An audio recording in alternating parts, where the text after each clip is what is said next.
በዛሬው ዕለት የሰው ልጅ የፈጠረው የኤአይ ድሮን መንጋዎችና በጠፈር ላይ የሚካሄድ የሳተላይት ጃሚንግ ጦርነት ቴክኖሎጂ ለጥፋት እየዋለ ይገኛል።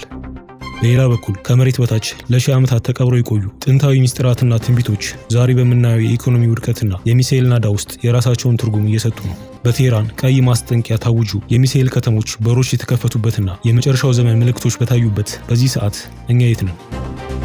ወደ ዝርዝር መረጃዎቹ ከመግባታችን በፊት እንዲህ ያሉ ወቅታዊና ወታደራዊ ሚስጥራትን በጥልቀት ለመመልከትና ይህ ቪዲዮ ለብዙዎች እንዲደርስ ላይክ በማድረግ ጀምሩ።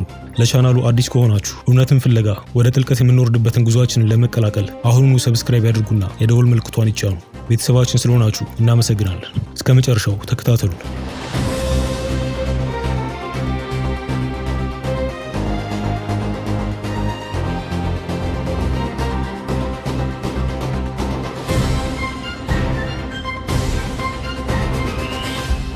የኢራን ባሊስቲክ ሚሳኤሎች የእስራኤልን አየር መከላከያ ሰብሮ በመግባት በዲሞና ኒውክሌር ምርምር ማዕከል አቅራቢያ በሚገኙ ከተሞች ላይ ከባድ ጥቃት ሰንዝረዋል። ይህ ቀይ መስመር የታለፈበት ጥቃት ወደ ኒውክሌር አደጋ እየገፋት ነው።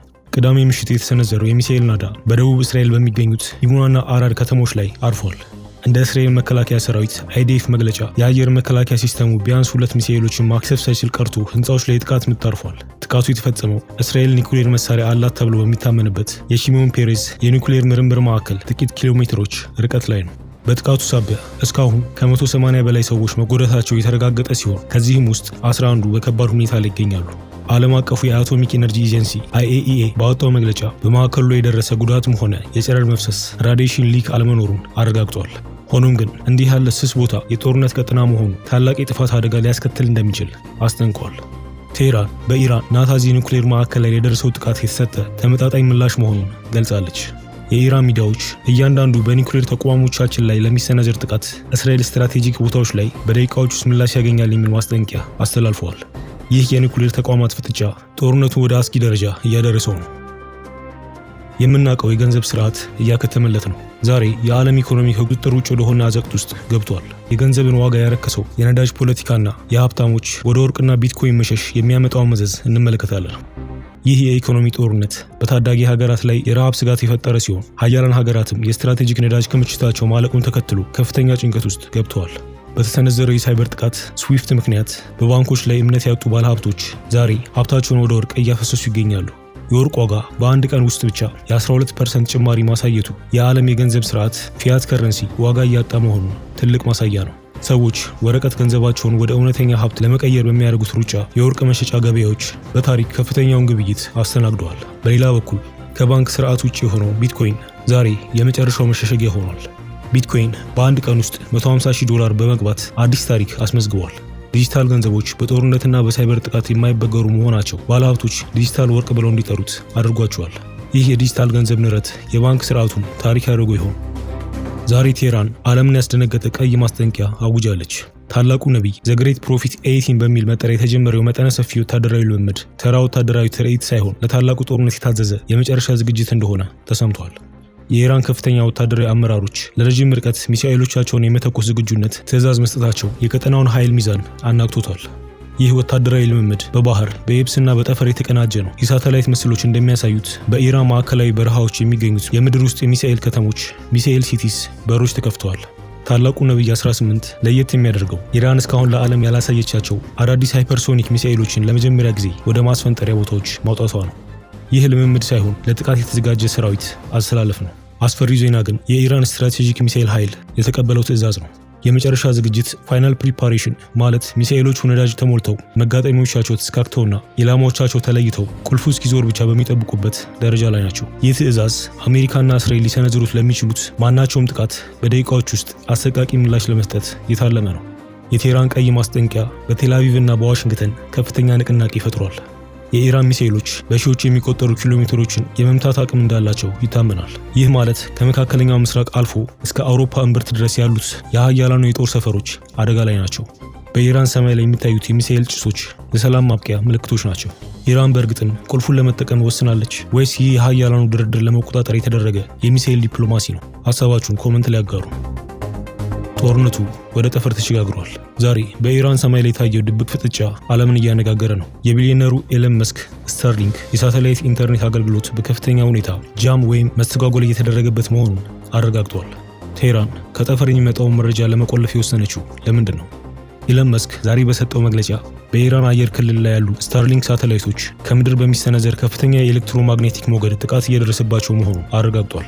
ይህ ተራ የኢንተርኔት መቆራረጥ አይደለም። ኤሌክትሮኒክ ዋርፌር የኤሌክትሪክ ጦርነት ነው። ኢራን እጅግ ዘመናዊ የሆኑ የጃሚንግ መሳሪያዎችን በመጠቀም ከሳተላይት ወደ ምድር የሚመጡ ምልክቶችን በማፈል ላይ ትገኛለች። ስታርሊንክ በኢራን ውስጥ ላሉ ተቃዋሚዎችና መረጃ ለሚፈልጉ ወገኖች ብቻ የመተንፈሻ ቀዳዳ ሆኖ ቆይቷል።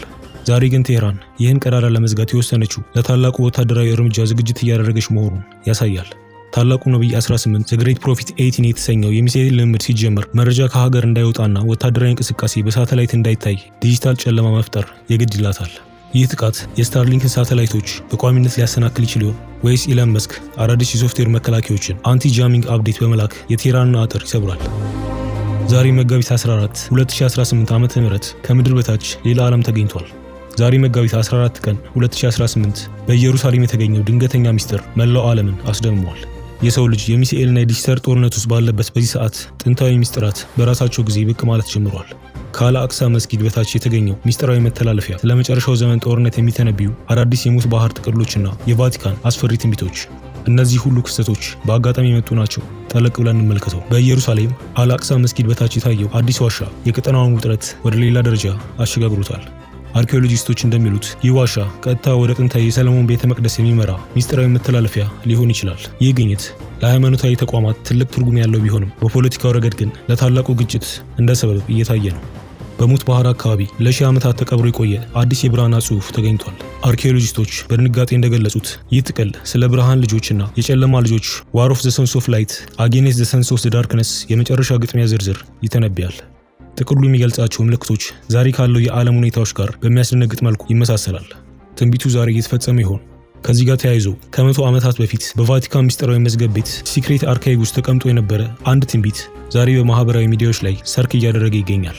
የምስራቁ ዓለም በእሳት ይቃጠላል የሚል ሲሆን ይህም ዛሬ በመካከለኛው ምስራቅ ከሚታየው የሚሳኤል ዝናብና ከነዳጅ ዋጋ ንረት ጋር ተያይዞ ትልቅ ትርጉም ተሰጥቶታል። የሰው ልጅ ታሪክ አስቀድሞ ተጽፏል ወይስ እነዚህ ሁሉ ክስተቶች የአንድ ትልቅ ስዕል ክፍሎች ናቸው? ጥንታዊ ሚስጥራትስ ለምን አሁን መውጣት ፈለጉ? የሰው ልጅ የመጨረሻ ተቆጣጣሪነቱ አብቅቷል። ዛሬ በሊባኖስ ድንበር ላይ የታየው ክስተት የጦርነት ታሪክን ለዘላለም ቀይሮታል። ራስ ገዝ አውቶኖመስ የሆኑ የድሮን መንጋዎች ያለ ሰው ልጅ ቀጥተኛ ትዕዛዝ ጠላትን ለይተው ሲያጠቁ ታይተዋል። እነዚህ የኤአይ ስዋርም መንጋዎች የራሳቸውን ውሳኔ የሚያስተላልፉት እንዴት ነው?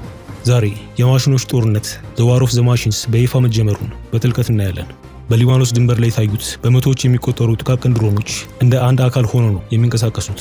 ይህ ስዋርም ኢንተለጀንስ የተሰኘው ቴክኖሎጂ ድሮኖቹ እርስ በርሳቸው መረጃ እንዲለዋወጡና እንደ ድም መንጋ በጋራ እንዲያጠቁ ያስችላቸዋል። የሚያስፈራው ግን ድሮኖቹ ማንን መምታት እንዳለባቸው የሚወስኑበት በራሳቸው በኤአይ ስልጠ ቀመር አልጎሪዝም እንጂ ከርቀት በሚያዛቸው ሰው አይደለም። ወታደራዊ ባለሙያዎች እንደሚሉት እነዚህ ድሮኖች ታርጌት ሪኮግኒሽን የሚባል ሲስተም የታጠቁ ናቸው። የሰውን ፊት፣ ዩኒፎርምና የጦር መሳሪያ በሰከንድ ውስጥ ለይተው እርምጃ ይወስዳሉ። የሰው ልጅ ተኩስ ወይም አትተኩስ የሚል ትዕዛዝ የሚሰጥበት ጊዜ አብቅቷል። ማሽኑ ፈራጅ፣ ማሽኑ ገዳይ ሆኗል። ይህ ቴክኖሎጂ በድንበር ላይ ያሉ ወታደሮችን ብቻ ሳይሆን ሰላማዊ ሰዎችንም አደጋ ላይ ሊጥል የሚችል የማይቆም ኃይል እየሆነ ነው። ፕሬዚዳንት ትራምፕ በሁለተኛ የስልጣን ዘመናቸው ወደ ሳውዲ አረቢያ ጉዞ አድርገዋል። ትራምፕ ወደ ሪያድ ያቀኑት እጅግ ግዙፍ የሆነ የ142 ቢሊዮን ዶላር የመሳሪያ ሽያጭ ስምምነት ለመፈረምና የሳውዲ አረቢያን ኢንቨስትመንት ወደ አሜሪካ ለመሳብ ነው። ምንም እንኳን ትራምፕ ከሳውዲ ጋር ጠንካራ ግንኙነት ቢኖራቸው በአሁኑ ሰዓት በአካባቢው ባለው ጦርነትና የሆርሙዝ ባህረ ሰላጤ መዘጋት ምክንያት ውጥረቱ ጨምሯል። ትራምፕ ኢራን የኤሌክትሪክ ኃይል ማመንጫዎቿን አጠፋለሁ በሚል ለሰጡት ማስጠንቀቂያ ኢራን በበኩሏ በሳውዲ አረቢያና በተባበሩት አረብ ኤሚሬት የውሃና የነዳጅ መሰረተ ልማቶች ላይ ጥቃት ሰነዝራለሁ የሚል ምላሽ መስጠቷን ሳውዲን በስጋት ውስጥ ከቷታል። በሪያድ የሚገኘው የአሜሪካ ኤምባሲ በቅርቡ ባወጣው መግለጫ አሜሪካውያን በሳውዲ ውስጥ ጥንቃቄ እንዲያደርጉና እንዲጠለሉ አሳስበዋል። ትራምፕ ሳውዲን ታላቅ ጓደኛዬ ብለው ቢጠሩም ዛሬ ግን የዋሽንግተንና የቴህራን ፍጥጫ ሳውዲን ለጥቃት እያጋለጣት ነው። የሪያድ ሰማይ በሚሳኤል ስጋት ተውጧል። ትራምፕ ጓደኛቸውን ከኢራን ቁጣ ሊታደጉ ይችሉ ይሆን? እንዲህ ያሉ ፈጣንና ጥልቅ ወታደራዊ ትንታኔዎች በየቀኑ እንዲደርሷችሁ ጥልቀትን ሰብስክራይብ ማድረጋችሁን አትርሱ። በሚቀጥለው ቪዲዮ እስከምንገናኝ ሰላም ቆዩ።